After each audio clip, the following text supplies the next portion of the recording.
Hello and welcome to this special author interview for FanFiAddict. I'm Frasier Armitage, part-time robot, full-time nerd, author of New Yesterday and Times Ellipse. Joining me today is a fantastic author, absolutely what a legend of epic fantasy, genuine legend. It is Andrea Stewart. You'll know her from the Drowning Empire series and her most recent book, The Gods Below. Andrea, how are you doing? I'm good. I'm good. It's good to be here. Thank you for having me. Oh, it's awesome to be able to chat with you. For anybody who's listening in and tuning into this live, feel free to post things in the comments. We'll get to those as we have a chat. Andrea, the last time that we saw each other was at Worldcon, um, and I know we were just chatting just before we went live about how like things have been a little bit nuts since Worldcon because you just written your sequel to The Gods Below. But how does it Yeah. feel that The Gods Below is out now and it's there and it's in the world? It's like it's exciting, anticlimactic, nerve-wracking. I think it's all of those three things at the same time. Yeah. Um, yeah, because it's at the point where I can't change anything. I can't go back and like fix anything that I want to or make any further adjustments. It's out there. People are reading it. They're gonna have their opinions. They're gonna have things that they bring to it. So yeah, it's strange, especially like given that I think it's a little bit different from my previous series. So I have to try to be at peace with the fact that like some people are going to like it more and some people are going to like it less. And like that's like okay. But it's hard, right? Especially for somebody like me where I'm like a people pleaser. I'm like I just want people to like it and to like me, but it's like you can't please everybody otherwise it's like, it's art by committee, which is never good.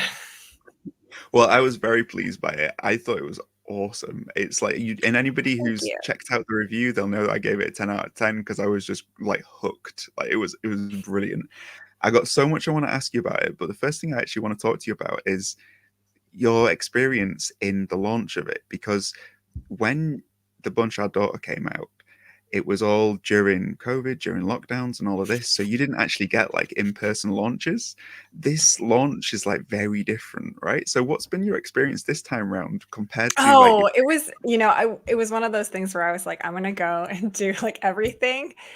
So I did do a bit of traveling for launch. I did like a big launch at my friend's bookstore, which was super fun. But yeah, it was very different. When Bone Shard Daughter came out, I was 2 weeks from having my first baby too. It was like a double whammy, right?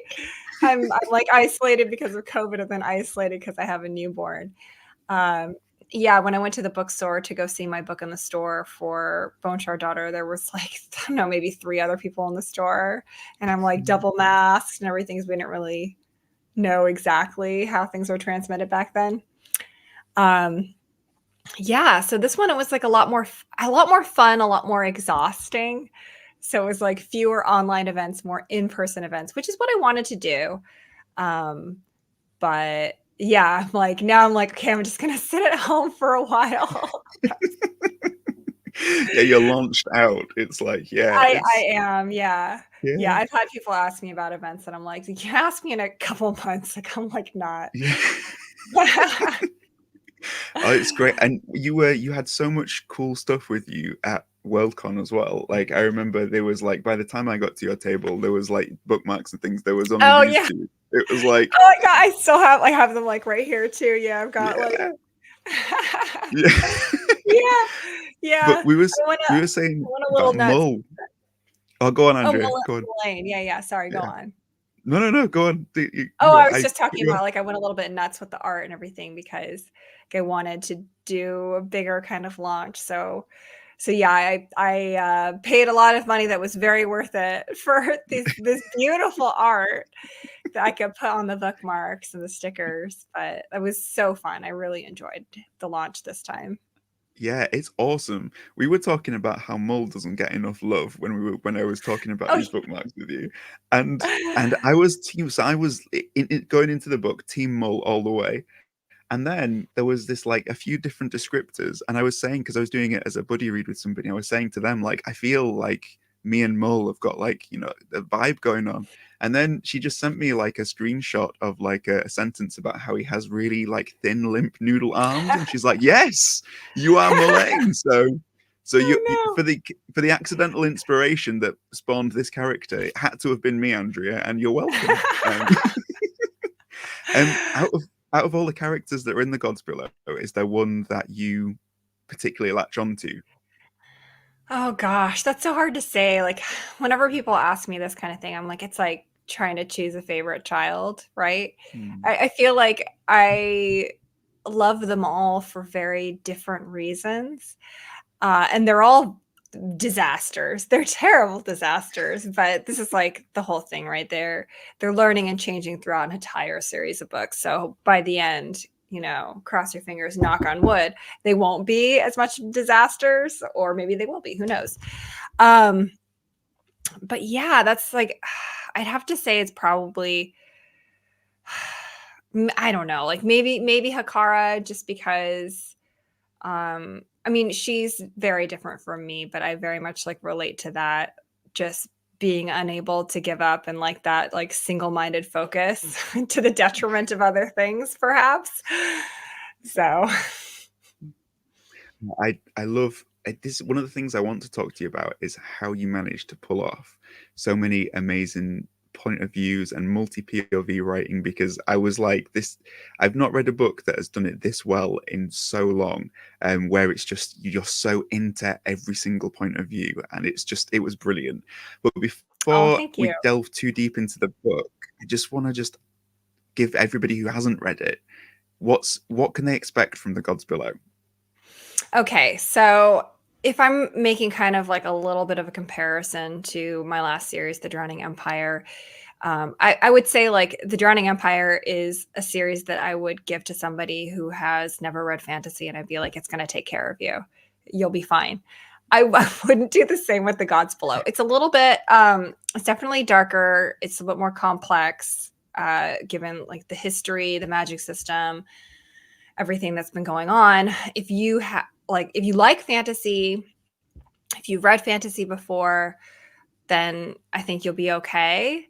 Um, because it is like, it does start out a little bit slower, and it kind of builds throughout. Uh, as far as like what to expect, it is set on a hollow world where magic exists as particles in the air, and it becomes more and more dense the closer that you get to the center of the world, which is where the gods live, hence the Gods Below. And it centers around two sisters who get separated by a cataclysmic event and end up on opposite sides of a clandestine war between the gods. So that's like the basic overview. And then of course you have like your side characters who also contribute to the plot as well. Yeah.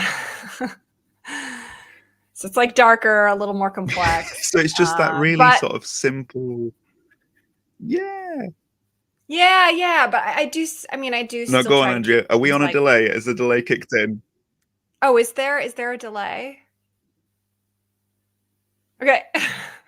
Yeah, don't I was worry, just it's gonna all good. You were saying about how simple and like how basic this is, you know, compared to other fantasies. You know, it's all good. It's all very easy to follow. You know, it's like no, it is amazingly complex and fantastic. I loved it.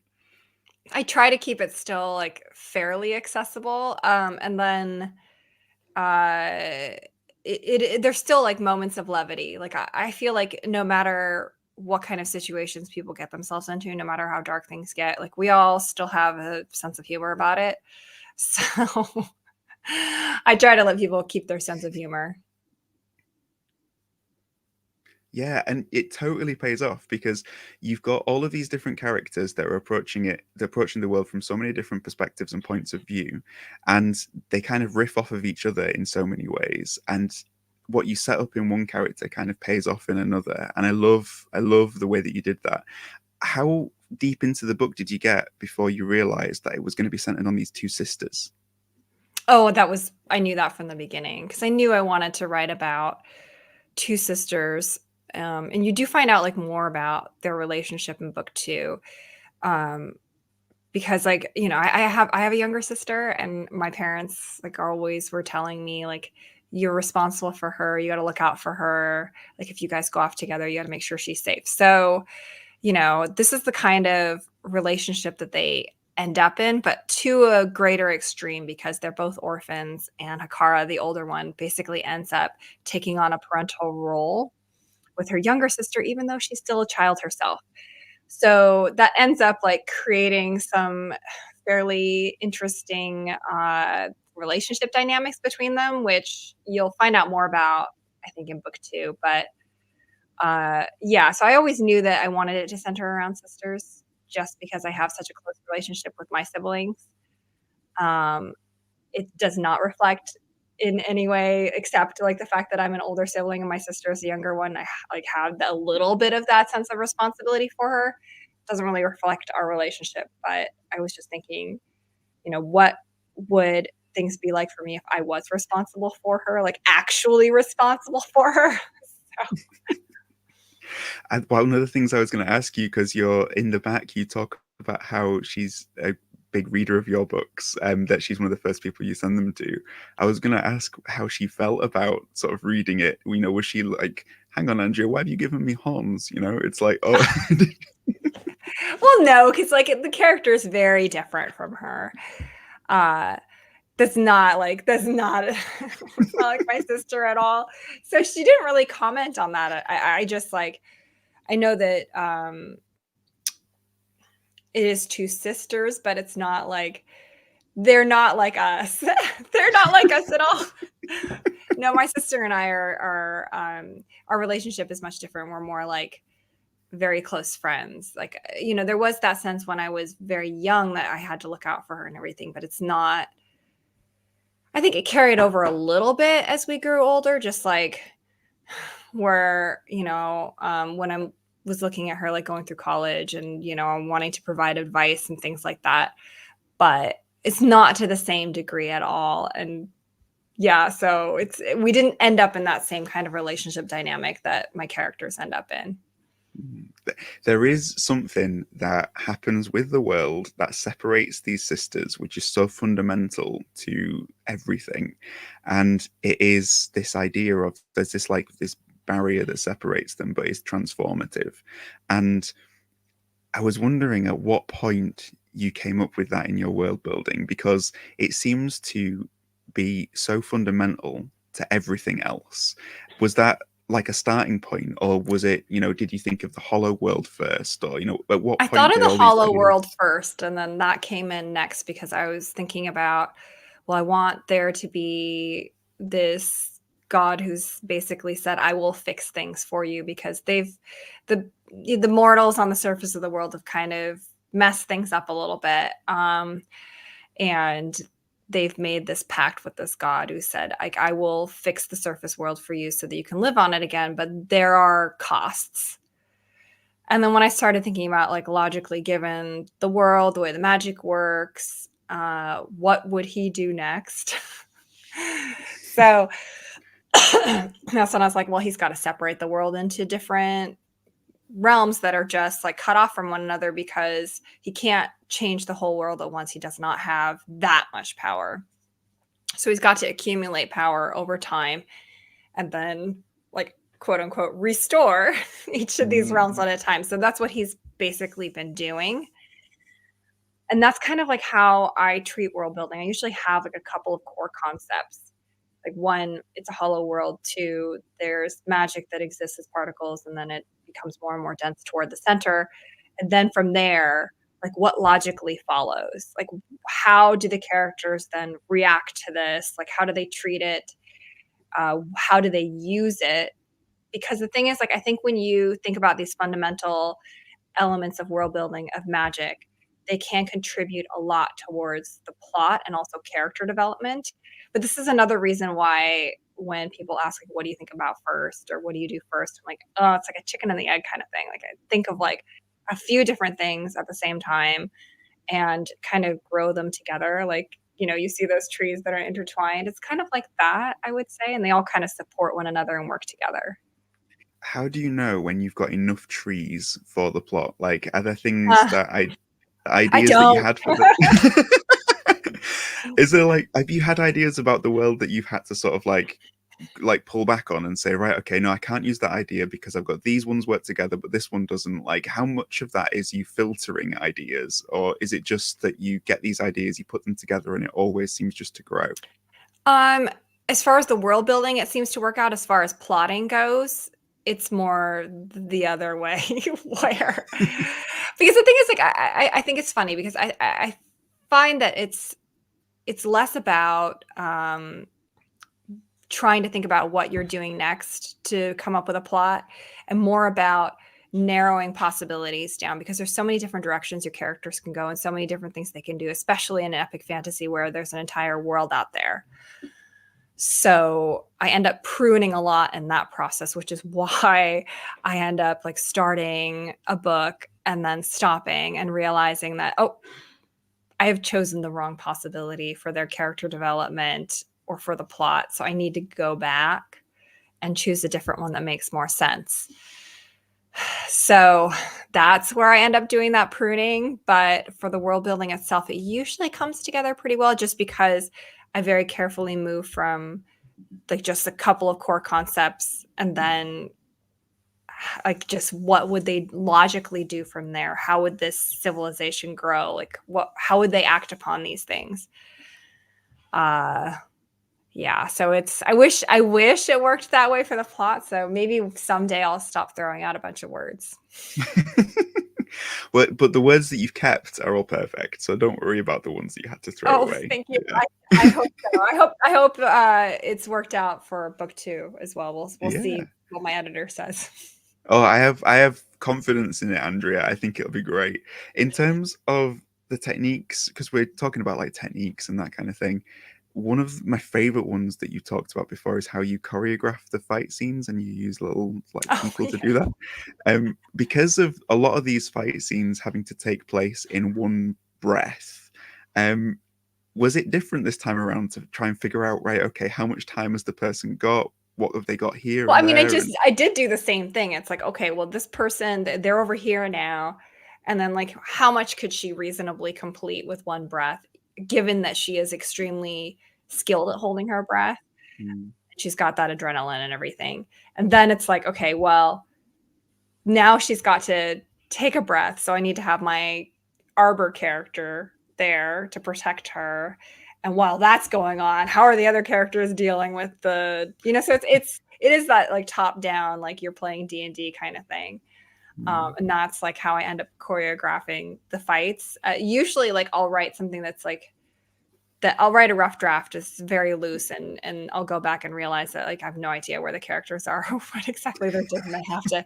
That's when I have to like bring out the sheet of paper and do that kind of top down view. But I just find it like really helpful, because I think that if you don't know where your characters are and what they're doing, like it does come through in the writing. Like you can't hand wave that away as much as I'd like to. So having like a little bit of that understanding of where exactly your characters are placed, especially because I feel like terrain is very important in a fight too. Like what things are like blocking line of sight, like what things could they use to their advantage, what things are going to cause a disadvantage in their fight. So yeah, if you've ever played D&D and you have like that top down map with your little figurines, that's basically how I do my fight scenes.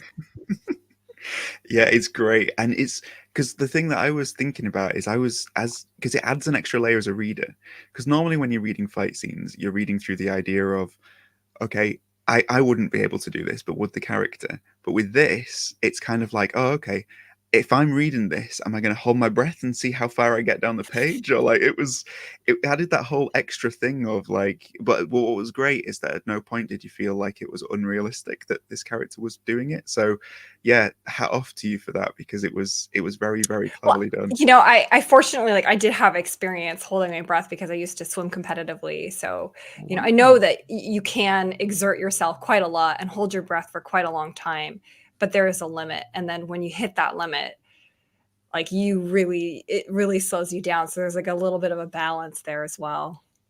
What was your favorite stroke? Oh, it was freestyle. That was the one they put me in. So that, and then backstroke. Cool. I was always a backstroke guy.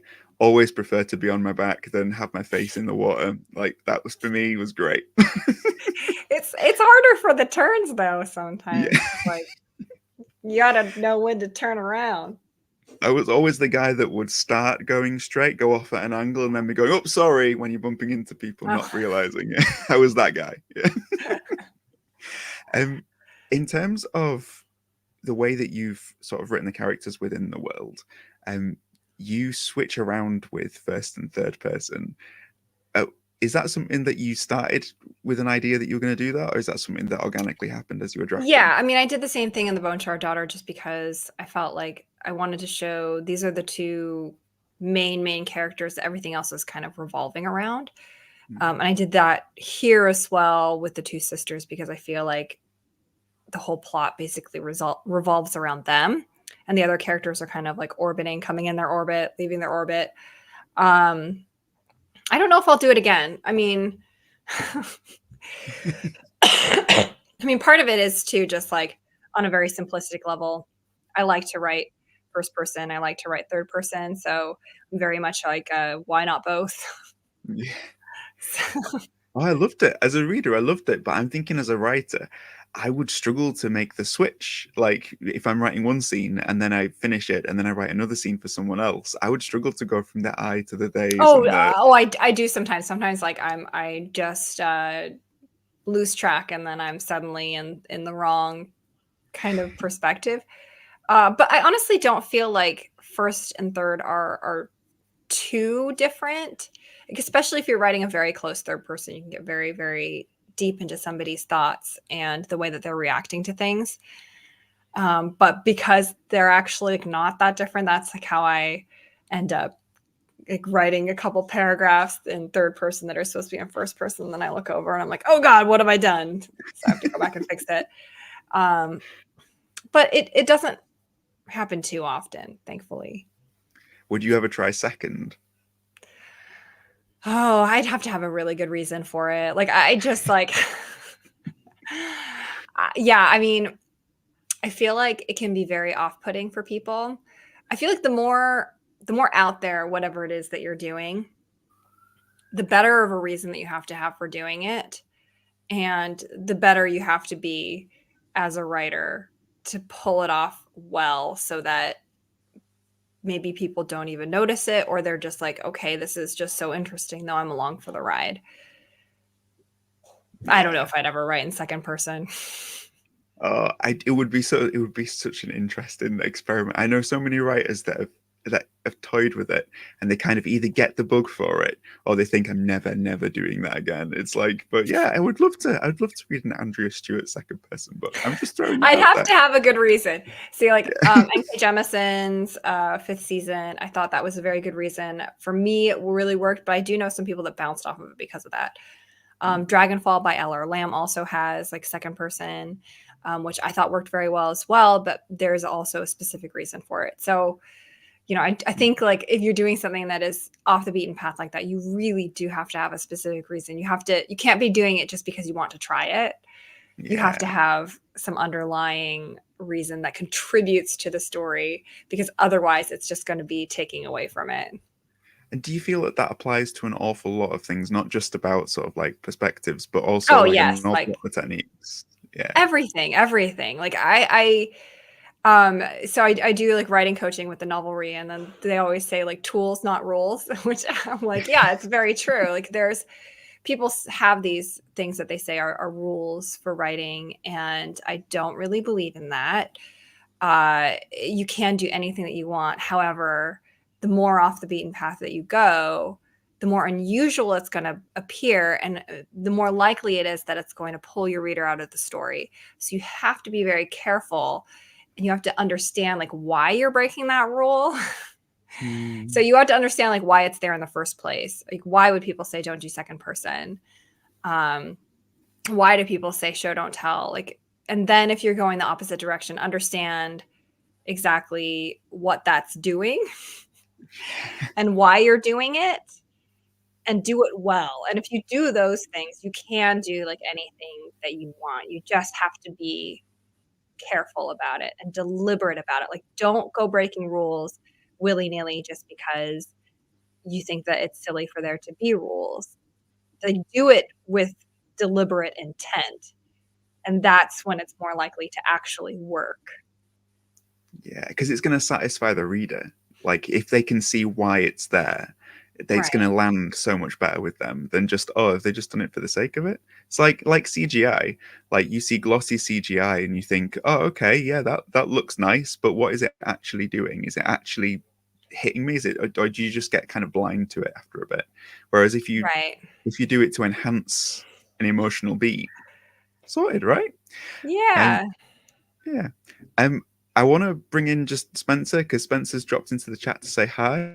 So, hi, Spencer. He says that he's from Fantasy Files. He loved Bone Shard Daughter, and he'll be reading the rest of Oh, them after the yay. first of the year. Um, and yeah, he was talking about a second person. He said that he's tried them, but he could never follow along with it and end up not finishing it. So, yeah, but maybe it's because they didn't have a good enough reason. Maybe that's why. I mean, it's I do feel like there's always the ideal reader for your work as well. I think that, when you're writing something, you can't just think like, well, I want this to appeal to everybody. You got to think like, who is my ideal reader? And sometimes your ideal reader is okay with second person, and sometimes they are not. Yeah. So, because Who there are was? some people like who just pick up second person and it just can't, they can't do it, right? It doesn't click with them, and that's totally fine. It's just a difference of opinion, a difference of taste. So I mean, I realize this all the time when I go and I look up reviews for the books that I love, and there are always people that did not click with it, and it's very surprising to me. Like I recently read City of Stardust by Georgia Summers, and I adored it. I thought it was like so beautifully written. I loved some of the ambiguity of the ending. And then I go and I look on Goodreads, and there's so many people that hated the ambiguity of the ending. And I'm like, but I feel like that's like part of its strength, right? So you can have these very differing opinions, and it doesn't mean that anybody is more right or more wrong. Yeah, totally. It just means that people have different tastes. Totally. Who was the ideal reader that you had in your mind as you were writing Gods Below?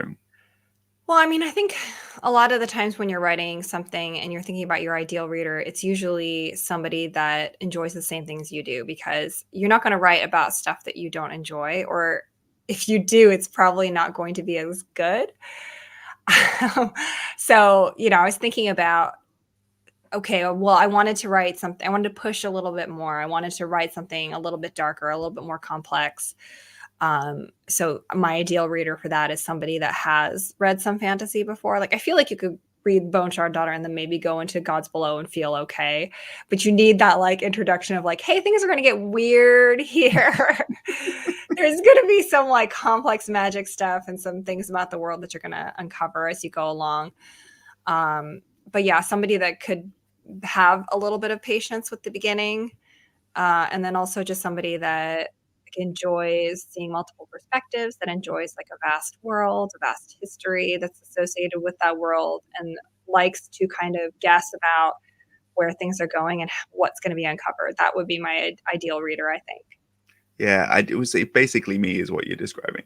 The thing the thing that I loved, because we're talking about this idea of uncovering, I loved the way that you structured the pace of the book, where the first part of the book you are building, and then it's almost like in the last maybe third of the book, half to third of the book, you're just kind of like smashing everything down that you've built, and you just kind of like it just feels so breakneck, like the pace of it, and that by the time you get to the end, you have to take a breath. It's absolutely great.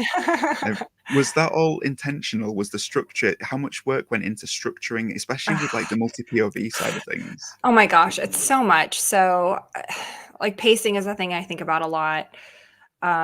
Generally, what I'll do for these kinds of books is that I will go through and individually plan out each point of view. So I'll write a synopsis for each point of view, and I'll highlight like what is the theme for this, like what character growth do they go through, and then I break those each down into chapters. And then I go and I like, move those chapters around, interweave them. I've found Plotter very helpful for this because I can color code it. I can get like a closer view and I can get a far away view. And the far away view is very helpful, especially when I color code things, especially the POVs, I can see like, well, has somebody been dropped for too long? Like, do I need to move these things around? Is it chronologically like not working?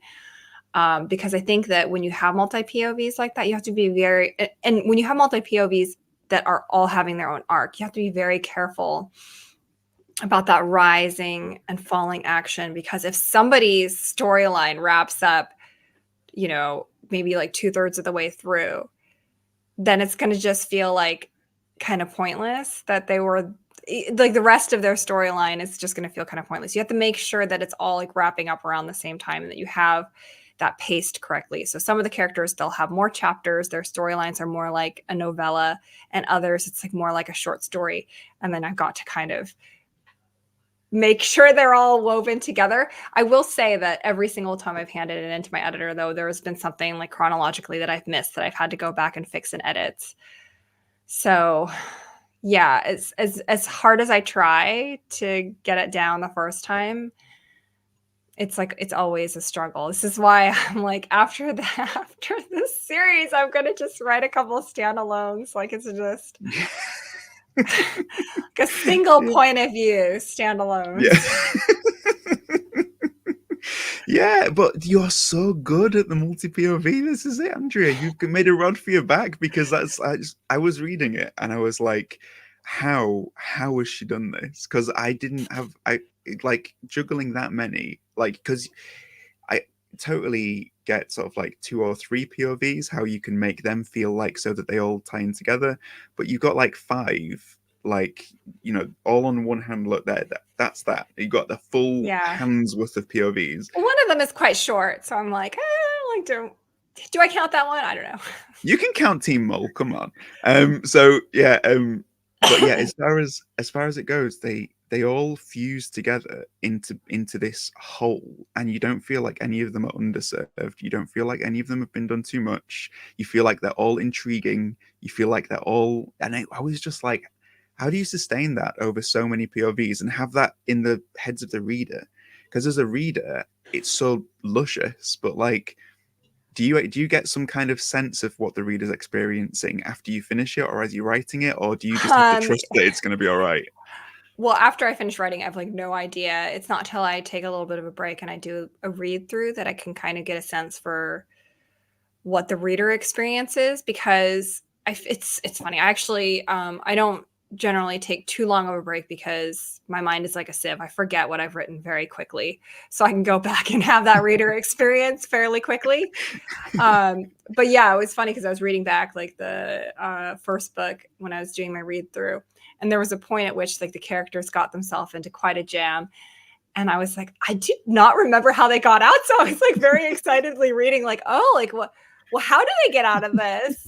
And then I was like, oh yeah, that's like, well, that's what I had them do. Okay, yeah, that makes sense. So I get a better sense of it once I do the read through. And that's like when I can start making notes on any kind of adjustments that I need to make. If I feel like maybe a chapter is too slow at a certain point or needs to be combined with another chapter, or that I've more likely these days I've missed putting in a chapter where I'm like, actually, this doesn't make any sense because there needed to be some kind of bridge here. So yeah, I do get a sense of that once I do the read through. But I don't, it's just one of those things you have to read through it so many times. I don't know exactly after I do edits.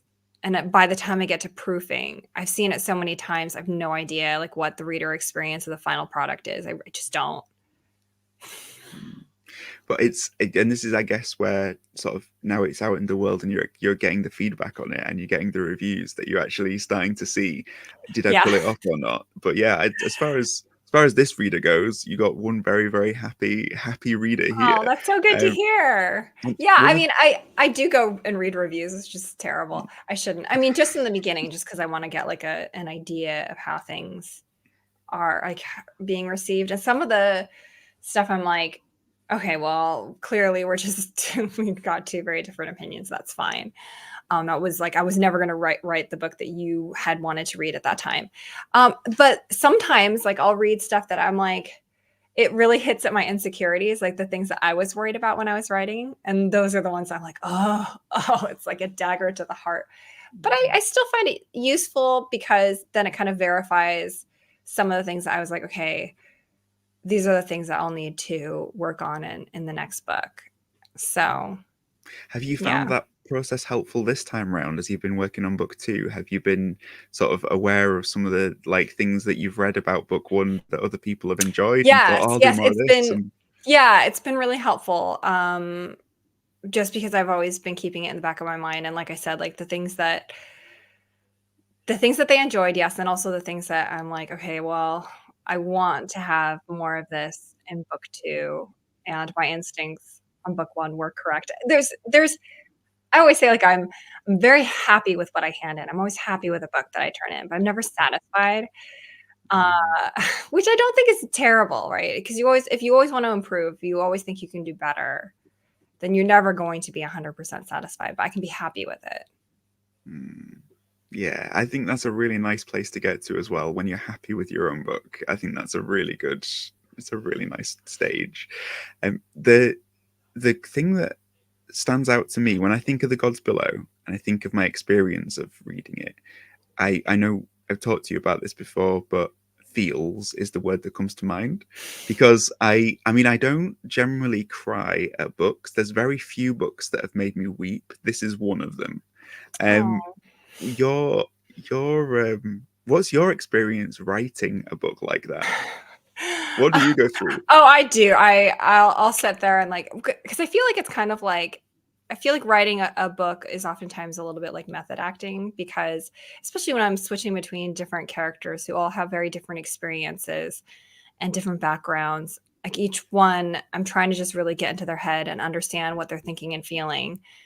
So yeah, I get really emotional. Like I share an office with my husband. He'll be over there like doing his meetings and like talking about like how to optimize like their game for profits and everything. And I'm over here like just weeping in the corner. so so yeah, no, I definitely get like very emotionally involved in what the characters are going through and how they're feeling and the terrible things that they, do to each other unintentionally, intentionally, So. Do you ever write a scene and you think like, why are you doing this to me? Because like I as a reader I was having I was asking that question. But do you ask the same thing as No, a I never character? ask myself why because I always know why. And I feel honestly a lot of the times like a book is based as an author, when I'm writing a book, I'm basically putting my characters through extremely intense therapy. so, so I'm like, this is the only way that they're going to understand their flaws or their mistakes is to like put them through the ringer. Like they don't have actual therapists, so we got to like put them through a plot. So I never I, think like why, because I know that like they have to go through this in order to reach the end state that I have in mind for the end of book 3. But obviously like I feel bad because I'm like feeling what they're feeling. But it's all like part of the process. It all feels like very necessary to me. So it's never a why, but it is kind of like a still like, yeah. No, this sucks for them, but I feel like it would be so much easier for you to write them going into a room with a couch and a person there with a clipboard saying, "So tell me about your upbringing." That would be so much easier for the characters than like the that's like stuff you put cozy, them right? through. That's Yeah. cozy. It's like they're dealing with their problems in a healthier way. Yeah. Yeah, it was great, but the great thing about it is that it's not just the sadness that you mine in The Gods Below. You mine a whole range of emotions. Like I got to the end of it and I felt very like hopeful and very happy and positive, and it was like it's not just this melancholy book, it's got so much to it. Do you also have those moments where you're writing something and you'll find a character go through something and you'll just feel sit there and just smile for a while, and Oh it's yeah. Oh yeah, yeah. definitely. Like anytime like Thasser's like talking about his cats, I'm like, Yeah. yep, that's how I feel. Yeah, I want to again bring in some more people who had joined in. Jeremy says Andrea is a genius. It's true. So yeah, that's two of us telling you, Andrea. So that's good. Um, Adam says that if it made me cry, then you have to pick it up. Yes, you do, Adam. Um, and Spencer, just coming back to this point that you mentioned about reviews, said that he's really glad you take genuine feedback because he's trying to provide constructive things when he reviews. And he says that he feels like a lot of authors ignore reviews when it comes to providing genuine feedback. Do you feel like that's something that you have seen as well, when it comes to your interactions with other authors? Because obviously you reading Well, I feel reviews and like okay, so it's one of those things where I completely understand like ignoring reviews. And I think oftentimes it's the healthier thing to do because we are often our own worst critics. So when I see reviews, it's not that they're telling me anything new that I don't already know. It's that they're like verifying some of the things that I'm like, okay, this is something that I need to, that I thought that I need to work on, but I wasn't sure. But it's kind of like verifying that feeling for me. Do you know what I'm saying? So it's not like it is teaching me anything new. It's that it's like kind of verifying my thoughts, because some of the reviews that I read that are critical, I'm like, well, I don't really agree with it because I was trying to accomplish something different than what they are saying. I mean, I think that I generally have like a pretty strong idea of what it is that I'm trying to accomplish and what I want to do with the book. And sometimes reviewers may not understand that because, for instance, they've read just the first book. So like I know where it's going.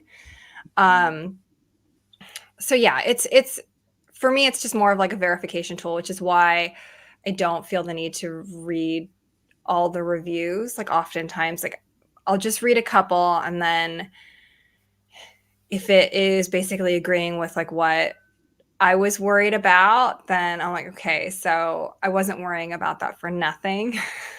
yeah, I totally get Yeah. that. Yeah. Yeah. And honestly, like I'll feel very, very bad about it for a while, and I'll panic and have a lot of anxiety. And then I kind of like just get over it. Uh, which is like, that's my process, right? I'll just like go deep into the feeling and sit there for a while. And then finally claw my way out. But That's what ice cream's for. I mean, that's why it's made. They're made for that's why writers it when they. was Yeah, invented. exactly. Yeah. Sean as well. Hi, Sean.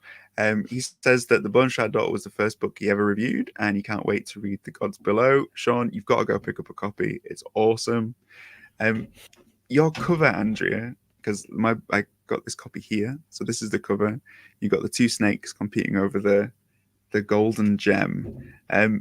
When you first saw that, what was your impression of it? Was that something Oh, that you were like, so go first on? they sent me a sketch and I was like, yes, yes, yes. And then they sent me the final and I was like, because like sketch doesn't have all of the lighting and everything. It's Sasha Vina Grodova and she works in 3D. So it didn't have that dynamic like 3D-ishness of it, and then also like the lighting. So when I got the final version, it was just it blew my mind. It was just so beautiful. I'm very grateful because I feel like it very much reflects the feeling of the book and that kind of that struggle that's going on. We've talked about the cover for book 2. I'm very excited for that one as well. So we'll see how it comes out. That's really cool. Because if initially, I mean, I've been looking at this cover for so long before I picked it up, and I was thinking, how are the snakes going to fit in? And then when you realize when you're reading, you're like, oh no, this isn't a story about snakes. This is a story about that conflict. And it was just so good. I was like, I get it. This is the perfect cover. I loved it. But I'm reading way too much into like the yellow gem because you know what the yellow gem they can do with that. Yeah, yeah, So yeah, yeah. No, you're yeah, probably reading too much into it. That was like a yeah. because it's a different color on like the Fairy Loot edition too. Is it So really? Oh, that's yeah, cool. yeah, it's like red on the Fairy Loot edition. Oh, that all my theories have just gone out the water. I'm like, yeah, Andrea's fully given us time travel in book 3, but like I in mean, they're definitely that's it's definitely. I mean, obviously, I'm not going to put that there and then have nothing happen with it. So, I'm so excited. Spencer's asking about the audiobook because we haven't talked about the audiobook yet.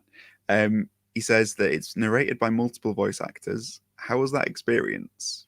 oh my gosh, it was so fun because they send me auditions for the narrators. So they sent me like a few different ones for each of the roles that they had in mind. And I just got to go through and pick which one, which it's like fun, but it's also like, okay, which one is going to fit the best, especially like the narrator that has to read both like male and female voices. Um, but it's definitely like one of the more fun experiences I think of having written a book is getting to choose the audiobook narrator. And it's nice that they kind of narrow it down for you as well, because otherwise it's like too many choices. Um, that said, I have not been able to bring myself to actually listen through an entire book that's narrated that is mine. Uh, because I just get too embarrassed. It's like, it's weird. I can listen to a little bit of it. And I'm like, oh, this is great. They did a really good job. But after a while, I just become too self-conscious. Like there's That's a really professional who's reading my work. It's weird.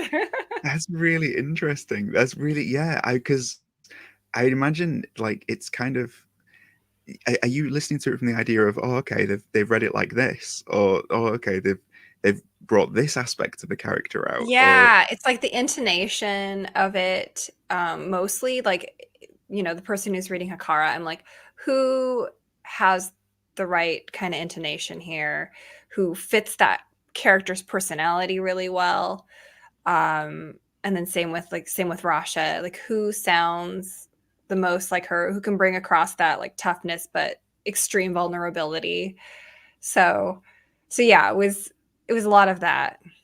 And Hmm. obviously they read it way better than I could, right? So it's like that part is very fun. Yeah, that's cool. Um, I was talking to Eleni, who's the person I was buddy reading this with, before we chatted, and I was saying, if there's one question that you want to ask Andrea, or like, having read the book, what would it be? She asked a bunch of really, really good ones, and then she asked me one that I have to ask you because it got me thinking like way too deeply. Um, where do all the ingested gems go? Okay, so basically it's a chemical reaction. So when they breathe in the ether, it reacts with the gem to provide them with these powers, and the gem itself just dissolves and dissipates basically. That's cool because we were having all sorts of thoughts as to like the morning after they've ingested a bunch of gems, like that being a really unpleasant experience. Like, No, I actually like talked about that in the beginning because remember, like there's the first one that she ingests, and then she yeah, and then unintentionally she's looking uses for it. it, and she's like, And then "When's it she's gonna like, come?" "Where the heck did it Yeah, go? Because I gotta exactly. sell this thing." Yeah, totally. Yeah. No, it was you made it very clear, but we were just having all sorts of like ideas, just got it gets your brain wired. Um one of the things that she was really curious about is just this idea of see Hikara goes in one direction, her sister goes in another, and the other direction that she goes through with her transformation, um there's a lot of indoctrination that comes along with that. What was it that made you want to explore that in her story? Yeah, I mean, like part of it is because of the relationship dynamic that Hakara and Rasha have. Hakara has always taken care of Rasha to the point where she has not really given her enough independence. So when Rasha finds herself alone, the next logical thing she does is that, there's that scene where she just takes Milani's hand because she can't do anything on her own. She doesn't know what to do on her own.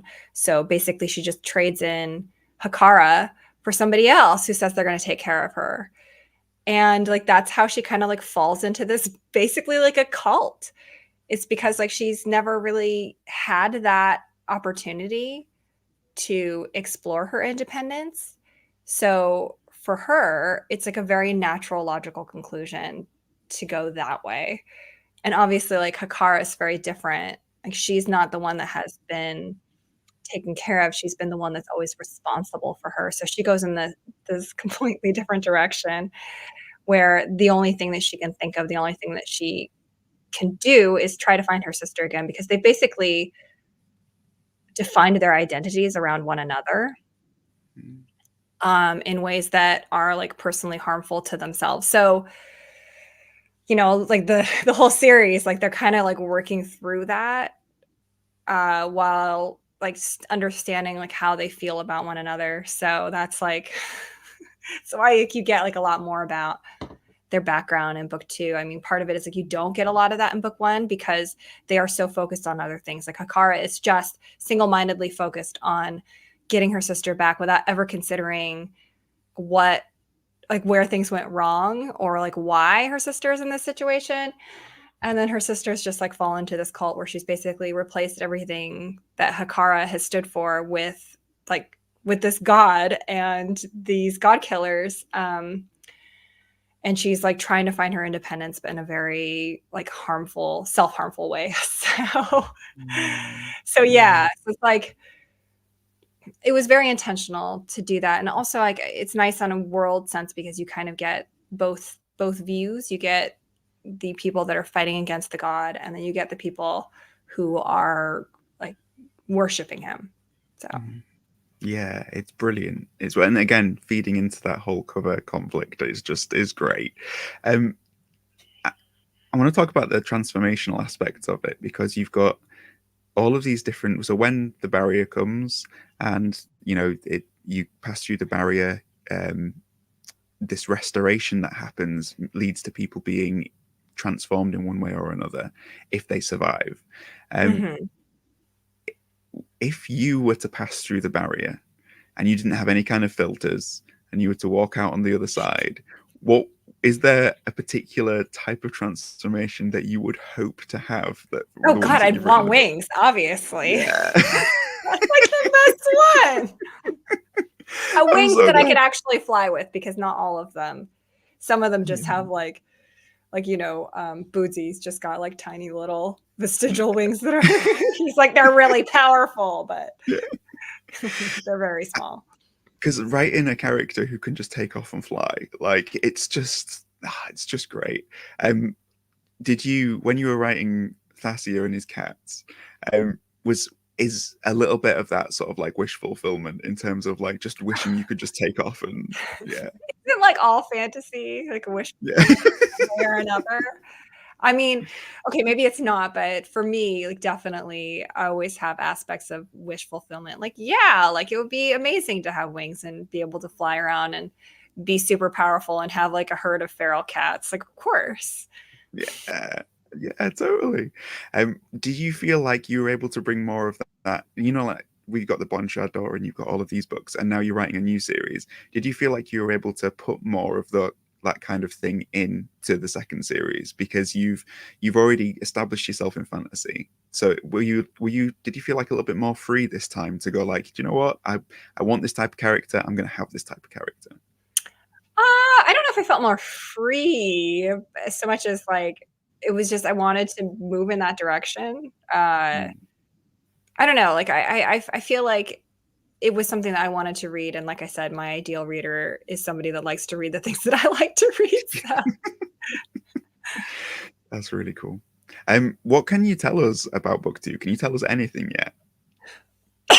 I can. So I can tell you like the basic kind of storylines, like, you know, and I'll maybe keep it a little vague with who does what, but if you've read book 1, then you'll know.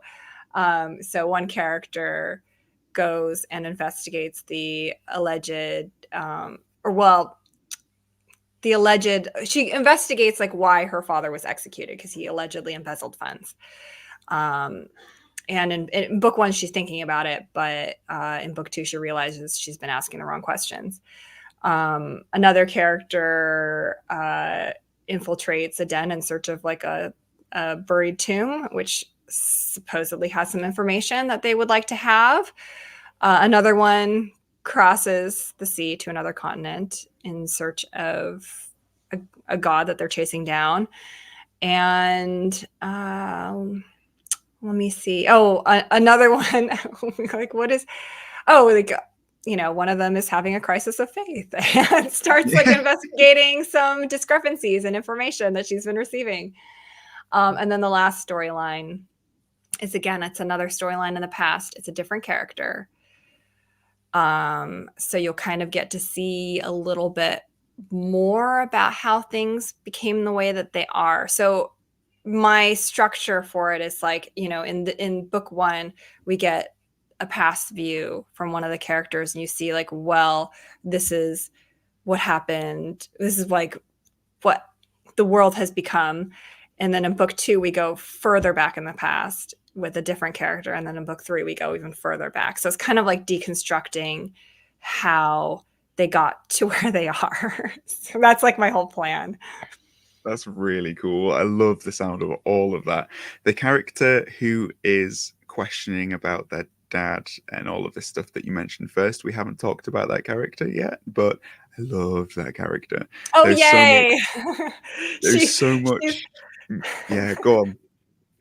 No, I love her too. Like, she's I feel like she's like very like morally gray, which I find like to be very fun. And she gets to kind of like let loose a little bit more in book two, just because she's kind of freed herself from that familial like obligation. Yes. But it doesn't mean that she's doing like the right thing, right? So that's awesome, because I feel like she's a character that you can feel like so well, and then she will surprise you with every chapter. It's like, I loved her. It's that morally gray thing, right? Like you feel that deep down she's a good person. Yeah. And yet she does some things and you're kind of like, well, that's like, I don't know if that's the right thing to do. It's a thing to do, sure. It is a thing. Yeah. Yes, it is a thing. And you'll see what you get out of that. Yeah. You'll get to so that I think is it, that I had a lot of fun writing her storyline, just because of the way that she interacts with the people around her. So, I mean, she does have some crisis of conscience a little bit. But a lot of the times I feel like she's kind of just doing her thing. Yeah, she wouldn't be as fun if she didn't have the odd crisis of conscience, would she? Yeah, you have to feel like she's not completely bad. She's not bad, right? She's like, she's a little self-serving. But she, like down deep, she's got good intentions, I think. Or at least she feels bad when she does bad things sometimes. Yeah. Andrea, thank you so much for all the time that you've given us. And thank you to everybody who's tuned in and who's asked questions and sent comments. It's really great to see you all. For everybody who's enjoyed this, or for anybody who wants to find out more, where can they find you, Andrea? So what are your socials and everything? Oh, so I'm basically Andrea G. Stewart everywhere. I'm sadly still on Twitter. I don't know. What am I doing there at this point? I may have to kind of back away from that just because of all the new terms of service stuff that they're doing. But I'm always on Instagram. I've started popping up on Threads. I have an account on Blue Sky, but I got to spin that up a little more. And then I'm also on TikTok. It's Andrea G. Stewart and all of those places. So amazing. And follow Andrea, because she sends some amazing posts out. We haven't even talked about your art that you posted about with the different characters that I wanted to ask you loads of questions about. So just keep an eye on Andrea, because she's always posting great stuff. So thank you, Andrea. Thank you for joining us, and all the best. Thank you so much for having me, Frasier. It's been great, and all the best with book 2. And I hope that by the time that it all comes back, and it's that you get the green light and it's all good. So I hope so. Fingers crossed. It's a lot of moving parts. Thank you. Thanks.